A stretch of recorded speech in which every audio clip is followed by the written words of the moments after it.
السلام عليكم، كي دايرين؟ لاباس عليكم؟ ان شاء الله تكونوا بخير وعلى خير. اليوم جيتكم بعصير اللي هو اقتصادي في متناول الجميع، مكوناته موجوده في كل بيت، سهل وسريع وزوين بزاف بزاف، غتحماقوا عليه، كيجي خاتر وكيجي بنين.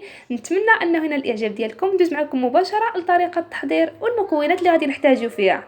نحتاجو هنايا جوج خزويات اللي هما حجم كبير. تقدروا تعوضوا المكونات على حسب عدد الاشخاص اللي عندكم. عندي هنايا انا جوج ديال الخزويات، وضفت ليهم واحد الكاس ديال جوج كيسان ديال الماء، ودرتهم فوق البوطه كما شفتوا حتى طلعت فيهم الغليه، بداو كيطيب. ما تخليوش يهرى بزاف، طلع فيه ريحه الطياب.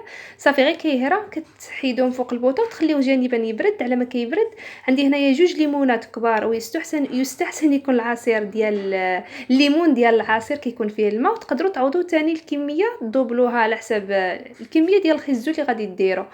وغنزيد داك العصير على خيزو، وغناخذ الاناء اللي غادي نطحن فيه او كاس ديال الخلاط اللي غطحنوا فيه، وغادي نضيف واحد كاس ثالث ديال الماء وواحد البنانه. تقدروا تعوضوها باي فاكهه كتحبوها. هنايا درت البنان حيت غادي نضيف مع الياغورت ديال البنان. صافي هنايا ناخذ داك البنانه ضفتها وضفت معاه ياغورت ديال البنان.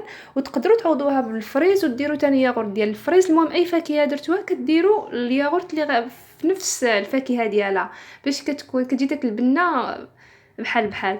صافي وغنحاولوا نطحنوا كلشي، وكيبقى السكر على حسب الذوق. ديروا السكر على حسب الذوق، ولا تقدروا تحليوه بالعسل ولا بالتمر.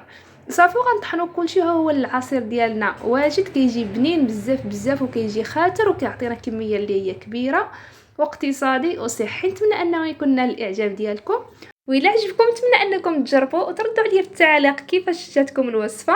كيعجبني الحال فاش شي وحده كتجرب شي وصفه ديالي وكتقول لي في التعاليق راه جربت الوصفه ديالك وصدقات معايا، كنفرح بزاف بزاف. ونتمنى انه ان شاء الله يكون عجبكم. وإلا عجبكم ما تنساونيش من تعليقاتكم ومن لايكاتكم ومن البارطاج. واللي اول مره كتشوف القناه وعجبتها ما تنساش تورك على زر اشتراك وعلى الجرس باش يوصلها كل جديد. وبسلامه عليكم، تلاقاو مع فيديو جديده ووصفه جديده ان شاء الله. بسلامه عليكم.